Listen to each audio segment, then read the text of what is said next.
कुछ कहानियां ऐसी होती हैं जो कि बहुत ज़्यादा दिखने में तो खौफनाक सी लगती हैं, लेकिन ये इंसान के दिल को छू जाती हैं। आज की कहानी भी कुछ ऐसी ही है। सोनाली एक सिंगल मदर थी।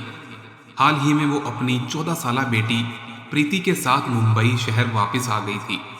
प्रीति की पैदाइश के बाद सोनाली ने मुंबई छोड़ दिया था। वो अपने शौहर और वालिदैन से दूर एक नए शहर में जाकर बस गई थी। लेकिन अब 14 सालों बाद भी वो दोबारा अपने पुराने घर लौट आई। अगले ही दिन प्रीति का स्कूल में पहला दिन था।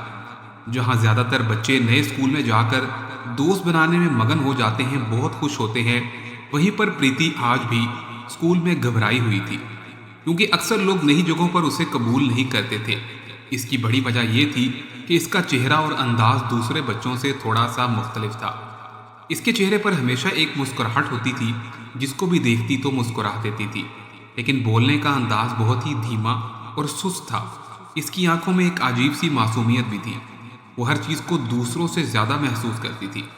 इसको डाउन सिंड्रोम था।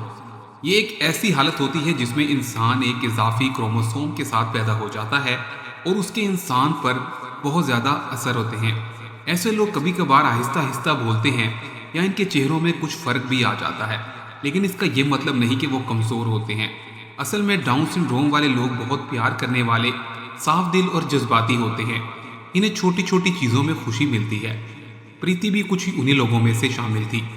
दिल की बहुत साफ थी, लेकिन इस स्कूल में इसका पहला दिन इसके लिए कुछ अच्छा नहीं जा रहा था। बाकी बच्चे इसे अजीब नज़रों से देख रहे थे। जब ड्राइंग की क्लास शुरू हो गई, टीचर ने सबको ये कहा कि अपनी स्केच बुक निकाल लें। प्रीति ने भी अपना बैग चेक किया, मगर उसकी स्केच बुक अचानक से गायब थी। उसको अच्छे तरीके से याद आ रहा था कि उसकी माँ ने किताब उसकी बैग में रखी थी, लेकिन टीचर ने बगैर कुछ सोचे समझे आकर प्रीति को सबके सामने बहुत ज़्यादा डांटा और इसका मजाक भी उड़ाया। बच्चों ने भी बाद में प्रीति का बहुत मजाक उड़ाया। क्लास के बाद 3 लड़के, कबीर, रोहित और अयान, इसके पास आ गए और आहिस्ता आहिस्ता बोलने लगे और इसका मजाक उड़ाने लगे। और उन्होंने उसकी स्केच बुक निकाली और इसको दिखाई कि ये तो हमने ही चुरा ली थी, और फिर उसके सामने ही उसकी किताब फाड़ दी। प्रीति बहुत ज़ोर ज़ोर से रोने लग गई। ब्रेक में जब वो सारे बच्चे यहाँ से चले गए तो प्रीति अकेली बैठी रही।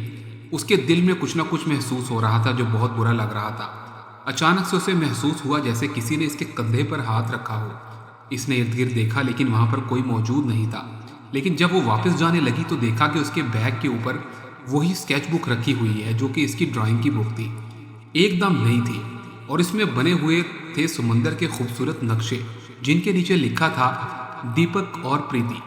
प्रीति को ड्राइंग बहुत पसंद थी, लेकिन उसकी टीचर उसे पसंद नहीं करती थी, क्योंकि ये दिखने में बहुत अलग लगती थी और डाउन सिंड्रोम की वजह से इसकी टीचर भी इसको बहुत अच्छे तरीके से नहीं बुलाती थी और अक्सर पूरी क्लास के सामने इसको डांटने लगती थी। प्रीति उस दिन बहुत ज़्यादा रोई थी, मगर अगले दिन कुछ बहुत ही अजीब हो गया। टीचर के एग्जाम पेपर्स का पूरा फोल्डर ही गायब हो गया। टीचर ने इधर उधर बहुत ढूंढने की कोशिश की, लेकिन वो ना मिला। इसका नतीजा ये निकला कि कुछ दिन बाद दोबारा से पेपर रखा गया और एग्जाम पेपर फिर से गायब था, जिसके नतीजे में टीचर को लापरवाही की वजह से नौकरी से ही निकाल दिया गया। मगर इसके बाद भी प्रीति की मुश्किलात कम नहीं हो रही थी। अयान, रोहित और कबीर दोबारा से उसके सामने आकर उसको तंग करते, लेकिन ये मुस्कुरा कर उनको देखती रहती। एक दिन इन लड़कों ने प्रीति को बहुत ज़्यादा तंग करने का सोच लिया। वो इसको ले गए, घसीट कर स्कूल के स्टोर रूम में जाकर बंद कर दिया। यहाँ पर बहुत ज़्यादा अंधेरा था। प्रीति का जैसे दम घुटने लगा। वो चीखती रही, लेकिन इसकी मदद को कोई नहीं आया। अचानक एक तेज़ रोशनी इस कमरे में फैल गई और पूरा स्टोर रूम जो है रोशनी से जगमगा गया। इसके सामने एक लड़का खड़ा था, जो कि दिखने में तो लड़का था, लेकिन ये एक सायानुमा था। इसकी उम्र बिल्कुल प्रीति जैसी थी। इसको देखते ही वो डर गई, लेकिन मगर दोबारा से खुद ब खुद अचानक इस स्टोर रूम का दरवाज़ा खुल गया। इस साये ने इसका हाथ पकड़ा और प्रीति को अपने साथ बाहर ले आया। इसी वक्त ये तीनों दोस्त जहाँ पर बाहर खड़े हंस रहे थे कि अंदर प्रीति रो रही है, तभी उन्होंने देखा कि अचानक से ये बाहर आ गई। तभी पूरे कॉरिडोर की लाइटें अचानक बुझने लगी और उन्हें यूं महसूस होने लगा कि जैसे कोई साया उनकी गर्दनों पर हाथ डालकर उनको पकड़ रहा है और दीवार से लगा रहा है। तभी तीनों दोस्त अचानक से हवा में झूल गए और उसके बाद धड़ाम से ज़मीन पर गिर गए। इस साये ने उनका दम घोटना शुरू कर दिया और कहा, प्रीति भी ऐसे ही तड़प रही थी। तुम लोगों ने प्रीति के साथ जो कुछ किया उसका बदला तुम्हें मिलेगा। तीनों लड़के बहुत ज़्यादा रोने लगे। उनको यूं महसूस होने लगा कि जैसे कोई भूत उनको गला दबा रहा है। इन्होंने बहुत माफ़ियाँ मांगी। तब थोड़ी देर के बाद ये साया अचानक से गायब हो गया। कहा जाता है कि उसके बाद ये लड़के तीनों जब घर पहुंचे तो इनको बहुत ज़्यादा बुखार हो गया और ये खौफ के मारे कांपने लगे, क्योंकि इनको अपनी आंखों के सामने अब भी वो साया नज़र आ रहा था। इस तमाम तर चीज़ की वालिदैन ने स्कूल में आकर शिकायत की तो प्रिंसिपल को भी अचानक से शक हुआ और तो सीसीटीवी वीडियो चलाकर देखी गई तो यूँ महसूस हुआ कि जैसे प्रीति खड़ी है लेकिन उसके साथ कोई साया है जिसने अचानक से लड़कों की गर्दन दबोचकर हवा में लहरा दिया हो।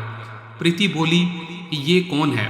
तो प्रीति को अचानक से फिर याद आया कि ये दीपक है। वो कहने लगी ये मेरा दोस्त है और ये हमेशा मेरे साथ ही रहता है। ये सुनते ही सोनाली का चेहरा भी सफ़ेद पड़ गया, क्योंकि टीचर ने और स्कूल के प्रिंसिपल ने कंप्लेन पर इसकी माँ को घर से बुला लिया था। ये देखने के बाद जब सोनाली ने उसके बारे में सुना कि प्रीति ने दीपक का नाम लिया तो प्रीति की माँ सोनाली की आंखों से आंसू बहने लगे। असल में उसने प्रिंसिपल को बताया कि दीपक असल में प्रीति का जुड़वां भाई था। दीपक और प्रीति दोनों डाउन सिंड्रोम के अंदर पैदा हुए थे। सोनाली ने इन दोनों को खुदा की मर्जी समझकर कबूल कर लिया था, लेकिन इसके शौहर ने दिल बर्दाश्ता होकर दीपक को मार डाला था और उसके बाद जब उसने देखा तो उसने प्रीति को उस घर से भी वहाँ से निकाल दिया था। इसने कहा कि अपने शौहर के डर से ये यहाँ से निकल आई और अलग थलग रहने लगी थी। इसके बाद जब ये प्रिंसिपल ने सारा वाकया सुना तो वो भी बहुत ज़्यादा हैरान हो गया। उसने प्रीति की माँ सोनाली से माफ़ी भी मांगी और ये कहा कि आज के बाद हम इस बच्ची का बहुत ख्याल रखेंगे। कहा जाता है कि प्रीति का भाई दीपक एक साए की तरह इसके साथ रहता है। वैसे तो वो मर चुका है, लेकिन अगर कोई भी प्रीति को बहुत ज़्यादा तंग करता है तो वो एक भूतनुमा साया बनकर उसके साथ बहुत ही बुरा करता है। दोस्तों, यहाँ पर हमें ये सबक भी मिलता है कि ऐसे छोटे बच्चे जो डाउन सिंड्रोम में मुब्तला होते हैं, हमें उनका साथ देना चाहिए, उनको मोहब्बत और प्यार के साथ देखना चाहिए। अगर आपके स्कूल में या आस पड़ोस में ऐसा कोई बच्चा हो तो आपने भी उसका ख्याल करना है।